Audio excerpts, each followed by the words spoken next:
제가 이곳에 오기 직전에 저기 상계동 쪽에서 부목사로 일했을 때 있었던 일이에요. 최모모 권사님의 실제로 있었던 이야기입니다. 우리 교회는 지금 속회를 못 드리잖아요. 그런데 감리교는 원래 똑바로 좀 하고, 감리교는 원래 그 속회가 있어요. 요즘으로 말하면 소그룹이라고 하는 거.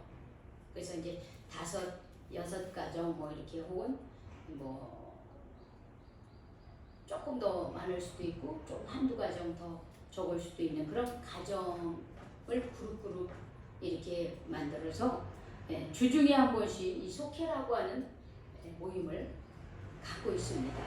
지금도 그렇죠. 근데 이 권사님이 맡았던 속은 노인 어른들 속이었어요. 잘 이렇게 그 가정에 가서 예배드리기 어려운 가정이었습니다. 그래서 이 어른 속은 어떻게 했냐면 그냥 우리 교회에서 모였어요. 교회 보면 이렇게 그 방이 있잖아요. 방이 있는데 이제 거기서 모임을 가졌습니다. 12명 정도가 모였어요. 근데 이 최 권사님이 이 속회를 드리고 나서는 꼭 뭐라 하셨냐면 점심 식사를 대접을 했어요. 그러니까 속회를 드리기 전날에 예배 드리고 나서 이 어른들, 노인들이잖아요. 그리고 이 어른들을 대접할 그런 그 반찬을 다 준비를 하셔요. 그리고서는 속회가 끝나면 당신이 다 그 점심 식사를 대접하는 거예요. 그거를 굉장히 오랫동안 했어요. 제가 아마 있을 때 시작해서 제가 거기 6년 반 정도 있다가 제가 거기를 이제 사임하고 전국 여교육자 총무로 들어갔었는데 그때까지 이 권사님이 그렇게 어른들 속을 섬기면서 매 주마다 그 어른들의 식사를 대접했습니다. 그러니까 목회자들이 볼 때에 이분이 모습이 어떻겠어요? 참 아름답잖아요. 참 귀하잖아요. 그래서 칭찬도 하고 격려도 하고 또 다른 사람들이 볼 때도 저 권사님 참 헌신적이다. 참 애쓰신다. 그리고 여러 어른들도 이 권사님을 많이 좋아했습니다. 근데 여러분 이런 그 뭔가 칭찬받고 존경받기 위해서 이분이 이런 일을 한 것은 아니었어요. 그냥 이분은 당신에게 맡겨준 그 어른들 그냥 예배드리고 나서 같이 속회 예배드리고 나서 그냥 보낼 수가 없어서 점심 대접 해드린 것밖에 없어요. 그런데 많은 사람들이 이 최 권사님을 칭찬하고 격려하고 존경하고 있습니다. 그런데 여러분 아무리 좋은 일을 해도요 교회 안에는 시기 질투하는 사람들이 있어요. 최 권사님이 그런 걸 가지고 또 뭐라고 쑥덕쑥덕거리고 또 그거를 시기하고 흉보고 이런 사람들이 있더라고요. 그런데 이분은요 누가 뭐라고 하든지 칭찬을 해도 감사 뭐 자기에 대해서 안 좋은 얘기를 해도 자기가 할 일을 묵묵히 해나가는 그런 모습을 보였어요. 제가 이제 그곳을 이제 떠나왔습니다. 근데 들리는 소리는 우리 최 권사님에게 두 아들이 있었는데 그 중에 첫째 아들이 감리교 신학대학에 진학했어요. 제가 거기 있을 때 진학을 했어요. 그런데 그 아들이 대학원을 나오고 또 군대 생활도 그 포스타 왜 세계 곳곳에 젊은이들이 가서 봉사하는 그런 군대 생활을 그런 식으로 했어요. 그래서 그 아드님이 뭘 잘했냐면 태권도를 잘했어요. 그래서 태권도로 포스타의 그런 그 세계 곳곳에 가가지고 또 군대 생활을 했어요. 그러니까 얼마나 이게 군대 생활을 외국에 가서 하니까 그리고 봉사하면서 우리나라를 위해서 봉사하면서 하니까 얼마나 좋은 기회예요. 그러고 나서는 지금은 도봉 지방에 그 자신이 그 작은 교회를 이렇게 섬겼었는데 신학생 때 거기에 이제 그 목사님이 은퇴를 하면서 이 아드님이 거기 담임자로 섬기고 있다 하는 소식을 제가 들었습니다. 여러분 교회는 하나님만 바라보면 믿음으로 하나님 중심의 신앙생활을 하는 사람도 있지만 반면 사람을 의식해서 사람에게 좋은 소리 듣기 위해서 또 신앙생활하는 사람도 분명히 있습니다. 그런데 제가 교회에서 목회를 하면서도 그렇고 성경에서도 보면은 하나님은 성령의 인도하심을 따라 신앙생활하는 사람을요 칭찬하시고 인정해 주시고 높여 주시고 그 사람을 귀하게 써주십니다. 그러나 자꾸만 사람들로부터 칭찬을 받고 사람을 의식하며 자신을 드러내고자 하는 사람은 하나님이 쓰시지 않으셔요. 그런 사람은 오히려 교회에서 그런 사람이 생기지 않도록 하나님께서 심판을 하시더라고요. 오늘 우리가 읽은 말씀은 이런 예가 구체적으로 드러나고 있습니다.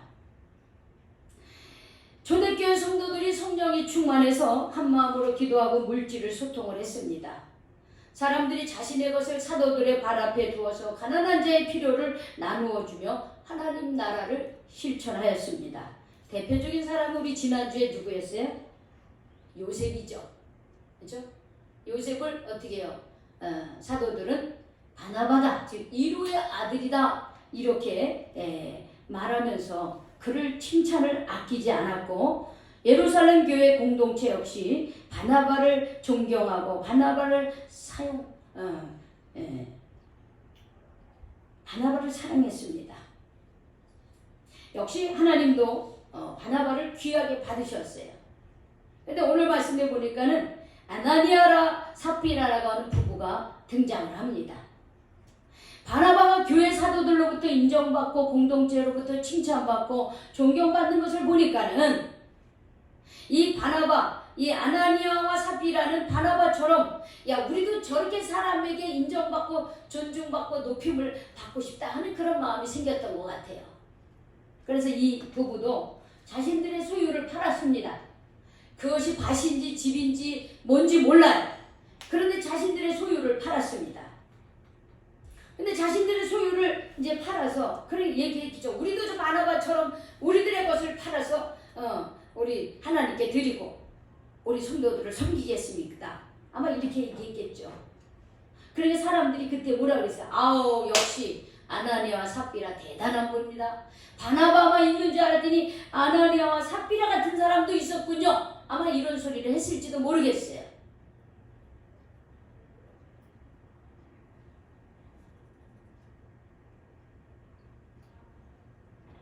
이들이 자신들의 소유를 팔았습니다.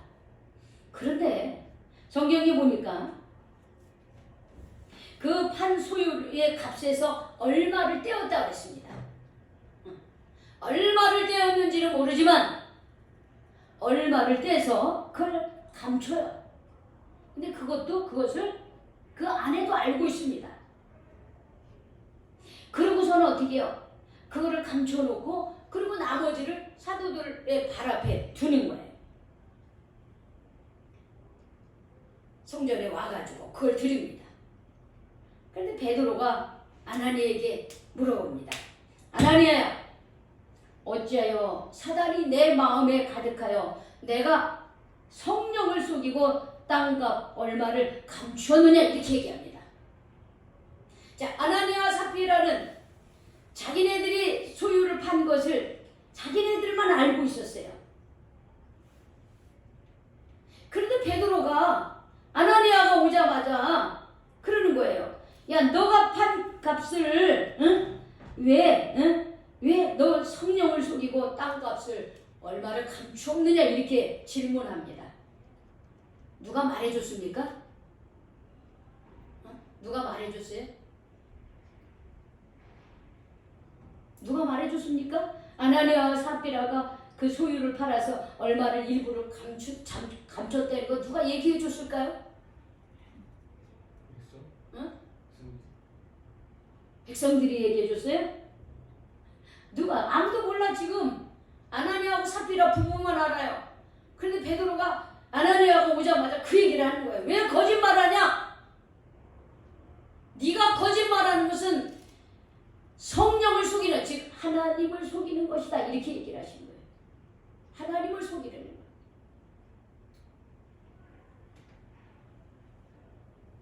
누가 가르쳐 줬을까요? 응? 하나님이 성령님께서 가르쳐 주신 거죠. 아나니아가 그 돈을 갖고 왔을 때 베드로의 마음속에 있는 성령님께서 그것을 어떻게 알게 하신 거예요. 그래서 베드로는 그 아나니아에게 뭐라 하냐면 내 마음이 어떻게 그렇게 사단이 내 마음에 가득하여 이래. 그가 성령을 속이고 감춘 것은 뭐냐, 그 마음속에 성령이 가득한 게 아니라 사단이 가득하기 때문이다 그랬어요. 사단이 가득하다 그랬습니다. 여러분 사단이 여러분 눈에 보입니까? 안 보이죠. 보인다면 우리가 물리치기가 쉬워요. 그런데 뭐가 사단이 가득하다는 건가?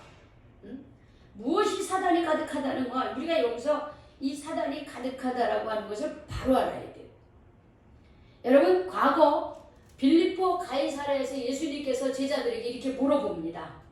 야, 사람들이 나를 누구라고 말하느냐 한번 얘기해봐라. 그러니까 뭐 제자들이 얘기합니다. 아, 엘리야 선지자라고도 하고 뭐 세례 요한이라고도 하고 뭐 다양하게 얘기합니다. 지난밤에 뭐 했어? 자꾸 교회 와서 줘라. 똑바로 이렇게 똑바로 앉아요. 그렇게 하지 말고 좀 더 뒤로 가. 그렇게 하면 졸려. 좀 더 뒤로 가. 더 뒤로 가. 그 예배 시간에 자꾸 졸고 말씀을 할 때 졸고 그러면 말씀이 내 마음에 없으면 결국 내 마음대로 사는 거예요. 기대지 말고 엉덩이 딱 뒤에다 딱 붙여요. 딱 붙이고 그렇게 책상에 기대지 말고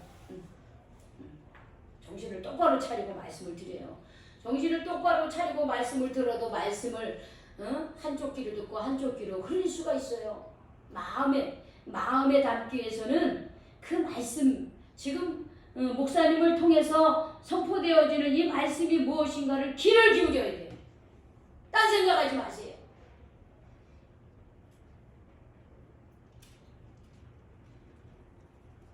여러분 사단이 지금도 우리가 예배 못 드리게 계속 공격하고 있어요. 여러분 마음속에서 명령하세요. 졸게 하는 사단의 영들아 떠나갈지어다 하고 명령하세요. 예수의 이름으로. 이 자리에 왔지만 머릿속에 딴생각하고 있을 때에 예수의 이름으로 명령을 하세요.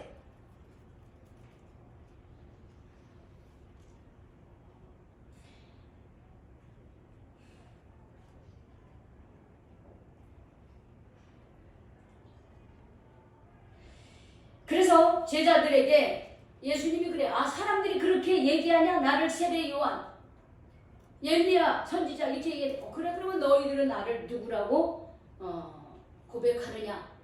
라고 질문했을 때에 베드로가 뭐라 그랬어요? 주는 그리스도시요 살아계신 하나님의 아들입니다. 이렇게 얘기해요. 주는 그리스도시요 살아계신 하나님의 아들입니다. 이렇게 그랬을 때 예수님이 베드로를 칭찬했습니다. 근데 좀 이따가 예수님이 바로 어떤 얘기를 했냐면, 야, 이제 우리가 저기 예루살렘으로 올라가고 있지. 그런데 내가 이제 예루살렘으로 올라가면 나는 거기서 붙잡히고 나는 고난을 받고 재판을 받고 그리고 십자가에 못 박혀 죽을 것이다. 이런 얘기를 하시는 거예요. 그러니까 베드로가 뭐라 했냐면, 예수님 그럴 수 없습니다. 예수님 그럴 수 없습니다. 그러는 거예요. 왜? 베드로의 마음속에는 예수님이 예루살렘에 가면 왕이 되셔야 되는데 아니 십자가에 못 박혀 돌아갔다니까 말이 안 되잖아요. 자기의 기대와 다른 얘기를 하고 계시잖아요. 그때 그래서 안 된다 그래. 그때 예수님 뭐라 해요? 사탄아 그랬어요. 사탄아 내 뒤로 물러가라. 내가 하나님의 일을 생각하지 않고 도리어 사람의 일을 생각하는구나 이랬습니다. 좀 전에 베드로가 주는 그리스도시여 살아계신 하나님의 아들이라고 그렇게 고백해서 칭찬을 받았는데 지금은 뭐라? 얘 사탄아 그러는 거예요. 사탄아. 뒤로 물러가, 내 뒤로 물러가라. 내가 하나님의 일을 생각하지 않고 도리어 사람의 일을 생각하는도다. 이렇게 말씀하십니다. 여기서 사탄의 생각이라고 하는 게 뭐냐면은 그것은 하나님의 뜻과 하나님의 일을 생각하는 것이 아니라 사람의 이익과 자기를 드러내는 일, 그게 사탄의 일인 거예요. 그게 단순히 내 일이라고 생각하지 않습니다. 사단이 어떻게 해요? 하나님의 일보다 내 일을 하게 하는 거예요. 하나님께 영광 돌리기보다 내 이름이 더 드러나기를 원하는 거예요. 그게 바로 사단의 일인 거예요. 그러니까 지금 아나니아와 사피라가 어떻게 해요? 하나님께 영광 돌리기보다는 내 소유를 팔아서 내가 사람들에게 눈에 보이는 때에 사도들의 발 앞에 놓을 때 우리도 바나바처럼 그렇게 칭찬받고 그리고 교회에서 인정받는 사람이 되겠구나 이 생각을 하고서 그 자신의 소유를 팔아가지고서는 일부를 감추어두고 그리고 나머지를 하나님 앞에 드린 거예요. 그래서 베드로는 뭐라 하냐면 너가 사단이 가득하다 이렇게 했어요. 내 마음에 사단이 가득하구나. 그래서 성령을 즉 하나님을 속이고 땅값 얼마를 감추었구나 이렇게 얘기하시는 거예요. 여러분 초대교회 성도들은 어땠습니까? 여기서 가득하다라고 하는 게 뭐냐? 성령이 충만하다라고 하는 건 이 성령이 가득하다라는 말하고 같은 개념이에요. 그런데 이 아나니아의 마음에 가득했던 것은 사단의 마음이 가득한 거고 초대교회 성도들이 어떻게 해요? 사도들과 가득했던 것은 사단이 아니라 성령이 가득했다. 즉 성령 충만했다라고 하는 것이에요. 성령이 충만할 때 어떻게 사람의 일을 하지 않고 사람을 두려워하지 않고 사람을 의식하지 않고 하나님의 말씀에 순종하는 사람이 됐고 하나님의 뜻에 어떻게 순종하는 사람이 될 수가 있어요. 그런데 성령이 우리 안에 있지 않으면 어떻게 자꾸 사람의 일, 내 생각, 내 염려 이게 뭐예요? 사단이 주는 마음들이에요. 그런 거로 가득하는 거야. 그러면 결국 어떻게 하느냐? 우리가 하나님의 뜻에 순종하기보다는 하나님을 자꾸 속이려 드는 거예요. 성령을 속이려고 그러는 거예요. 성령을 속일 수 있습니까? 사람은 속일 수 있죠. 근데 여러분 사람 속이는 것도 한순간이에요. 조금 지나면 어떻게 해요? 그 속인 게 다 드러나요. 왜? 속인 것은 영원히 그냥 그렇게 덮여지지 않고 언젠가는 아유 저 거짓말했구나. 저 사람 저거 뻥쳤네. 이렇게 다 드러나게 돼 있어요.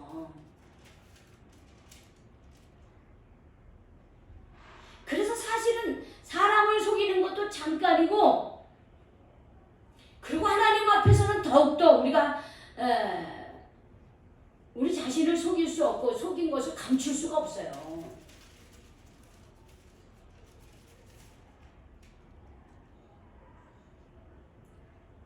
왜 그렇습니까?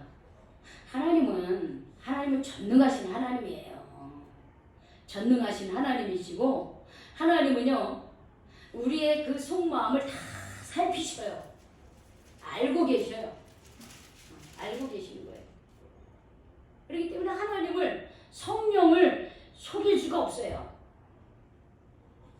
로마서 8장 27절에 마음을 살피시는 이가 성령의 생각을 아시나니 이는 성령이 하나님의 뜻대로 성도를 위하여 간구하십니다. 이렇게 얘기했어요. 마음을 살피시는 이 즉 하나님이 우리의 마음을 다 살펴주신다는 거예요.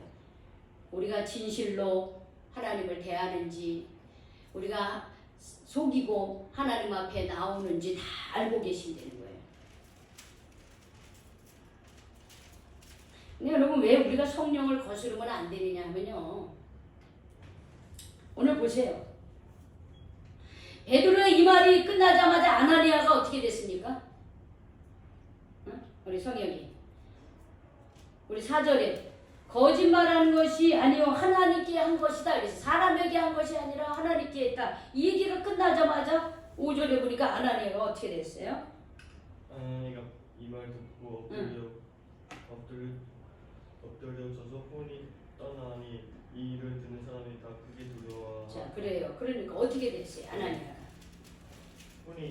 혼이 떠났어. 그 말은 무슨 말이에요?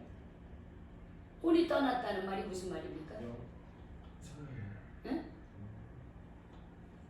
우리 죽음은 뭐예요? 영혼이 떠났다 그러잖아요. 죽었다는 말이야. 죽었어요. 성령을 거스르면요 심판이 있다는 것을 우리가 알아야 되는 거예요. 좀 이따가 또 누가 들어옵니까? 이 아나니아가 남편이 죽은 지 얼마 안 됐어. 근데 또 좀 이따가 또 누가 들어와요? 누가 또 사도들 앞에 나옵니까? 젊은 사람. 응? 누가 왔어요? 7절에 보면 그 아나니아가 혼이 떠나 죽으니까 젊은 사람들이 장사 지내느라고 밖으로 데리고 갔어요. 아내가 3시간쯤 지나 그 아내가 또 들어옵니다. 그런데 자기 남편에게 어떤 일이 일어났는지 알지 못해요. 이게 우리가 이거 볼 때 아니 어떻게 남편이 죽었는데 아내한테 얘기를 안 하는가 그런데 유대인들에게는 그 사람이 하나님의 뜻을 거슬러서 죽었을 때는 바로 장사를 지냈어요. 그래서 아마 아나니 그의 아내 삽비라에게 말할 시간이 없었던 것 같아요. 그래서 그거를 알지 못하고 아내가 들어왔는데 이번에 베드로가 물어봅니다. 기회를 줘요. 이번에는 사실 베드로도 이렇게 아나니아가 금방 죽을 줄 모르는 거예요. 그냥 얘기를 했을 뿐이에요. 야, 너 성령을 속인 거다.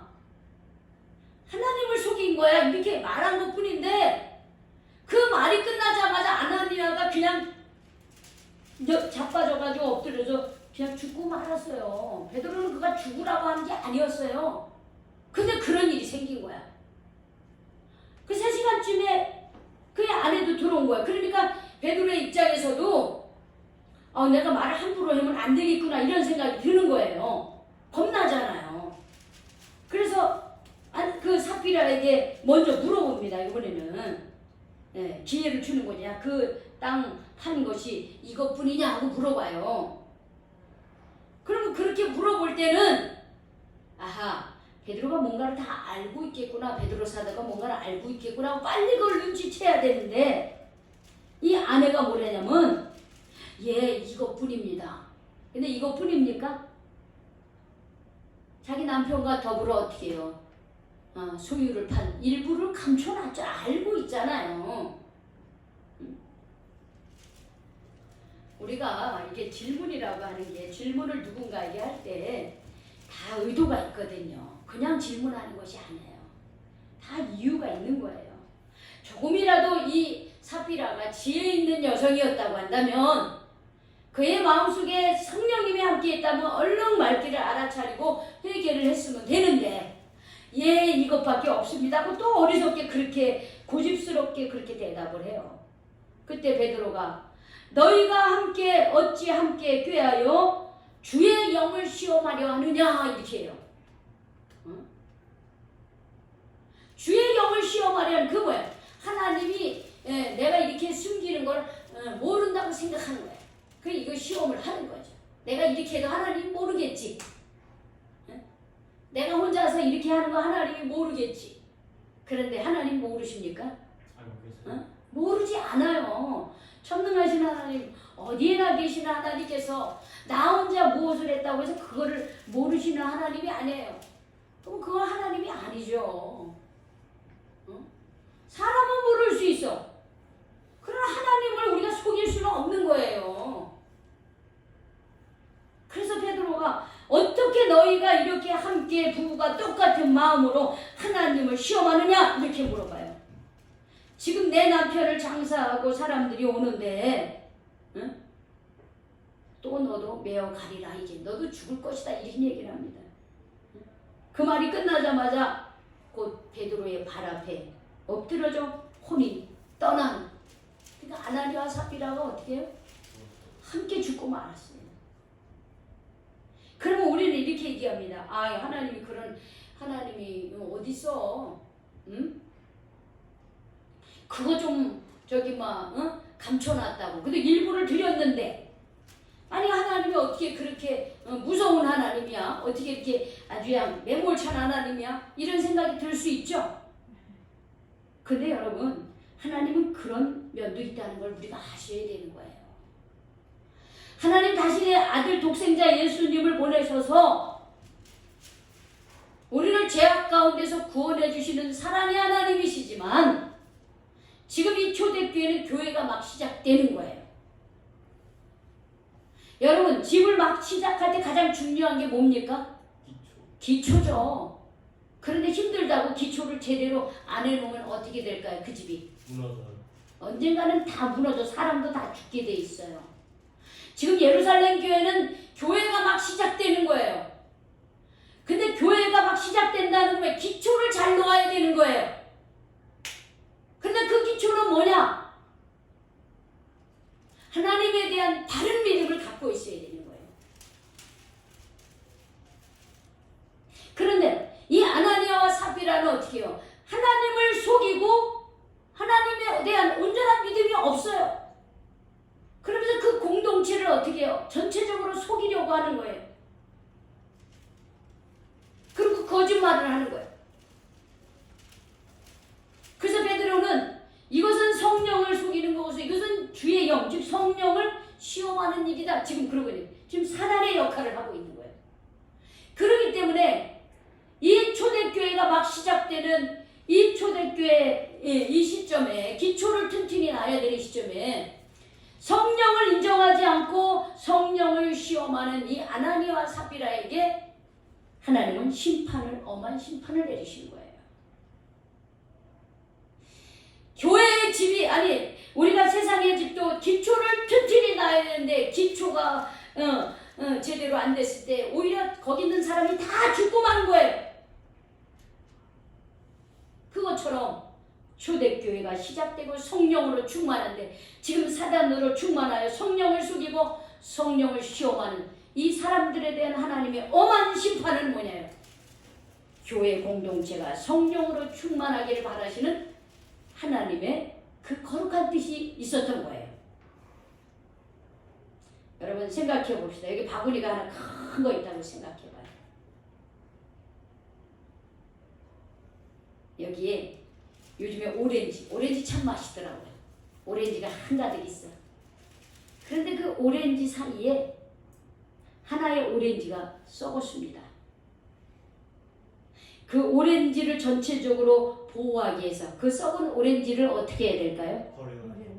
꺼내가지고 어떻게 돼요? 버려야 되는 거예요. 그런데 그거 아깝다고 불쌍하다고 아유 저거 오렌지 귀한 건데 저 아깝네 버리기 응? 아유 저 버리면 아까워 이러면서 그냥 놔둬보세요. 그러면 그 바구니에 있는 오렌지는 다 어떻게 될까요? 썩어요. 다 썩어버린 거예요. 그 하나의 오렌지 때문에 썩은 오렌지 때문에 다른 오렌지가 다 어떻게 썩어버리고 마는 거예요. 그 썩은 오렌지를 어떻게 해요? 거기서 빼내야지 멀쩡한 오렌지가 썩지 않는 거예요. 교회도 바로 그런 겁니다.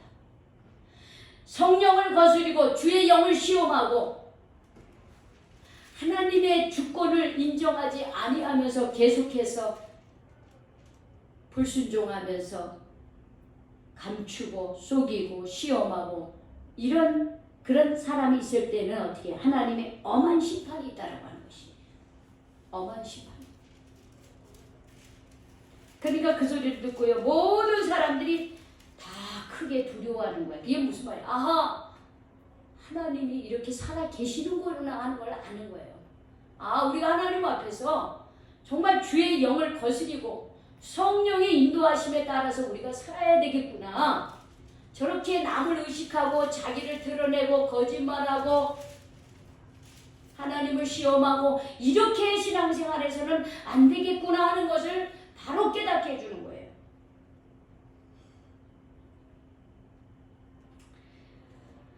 우리 우리 성도 여러분, 우리가 오늘 이 말씀을 함께 나누면서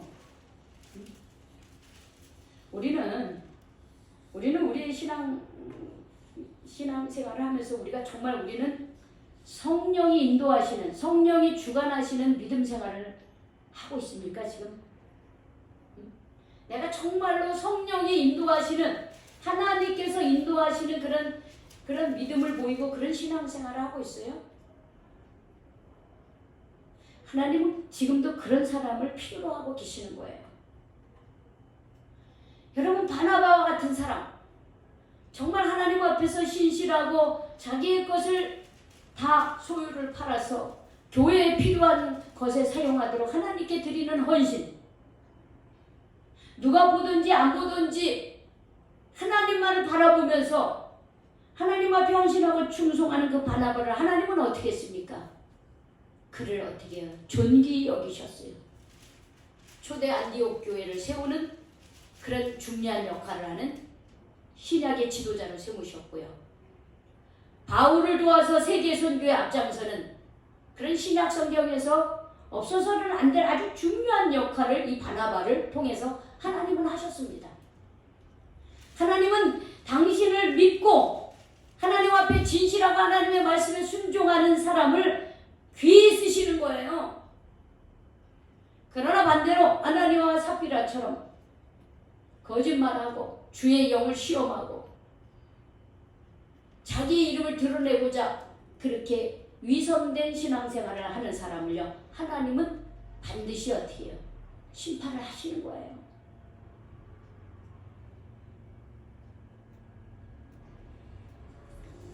썩은 오렌지를 불쌍하다고 놔두는 것은 멀쩡한 오렌지를 다 썩게 하는 어리석은 행동인 거예요. 우리가 신앙생활하면서 우리는 성령의 인도함을 받는 그런 신앙생활 하시기를 바랍니다. 그래야 되는 거예요. 우리가 정말 하나님께서 우리를 이끌어 가실 때 우리가 아멘하고 순종할 수 있어야 됩니다. 그럴 때에 하나님께서 우리를 귀하게 여기시고요, 우리를 교회의 좋은 지도자로 삼으시고 이 땅에서 하나님이 높여주시는 그런 삶을 살 수 있어요. 초대교회 이런 성도들의 모습을 통해서 우리의 신앙을 돌아보면서 나는 과연 하나님께서 귀히 쓰시는 헌신된 사람인가? 나는 하나님이 귀히 쓰실 수 있는 그런 성령님의 순종하며 살아가는 신앙인인가? 한번 돌아보면서 여기에 있는 저와 우리 모든 성도들이 성령님께서 인도하시는, 성령님이 주관하시는 그런 믿음 생활 하시기를 주님의 이름으로 축원합니다. 아멘. 축원합니다. 아멘. 기도하겠습니다. 하나님은 정말 신실하시고 우리의 연약함을 돌아보시는 하나님이지만 우리가 그 하나님을 인정하지 않고 하나님을 계속 속이고 하나님을 시험할 때에 하나님은 반드시 심판하시는 하나님이라는 것을 바로 깨닫고, 우리가 하나님은 사랑의 하나님이시지만 하나님은 공의의 하나님이신 것을 바로 알고 하나님을 경외하는 그런 믿음 생활을 할 수 있도록 인도하여 주시옵소서. 아멘. 내가 믿고 싶은 대로, 내가 하고 싶은 대로 신앙생활하는 것이 아니라 하나님 말씀대로, 말씀에 쓰여진 대로 우리가 하나님께 순종하며 하나님을 사랑하되 하나님을 두려워하는 마음으로 그렇게 성령님이 그렇게 나를 주관해 갈 수 있도록 성령님이 인도하심에 내가 순종하며 신앙생활하며 또 이 세상에서 살아갈 수 있도록 주님 그런 믿음 갖게 하여 주시옵소서. 아멘. 그리함으로 우리의 삶이 아나니아와 삽비라처럼 심판받는 신앙이 아니라 바나바와처럼 없어서는 안 될 꼭 필요한 사람으로 이 교회를 세우고 하나님 나라를 세우는 일에 저희들이 쓰임받을 수 있도록 주님, 저희들이 성령님의 순종하는 믿음 생활을 할 수 있도록 인도하여 주시옵소서. 아멘. 예수님의 이름으로 기도 올려옵나이다. 아멘.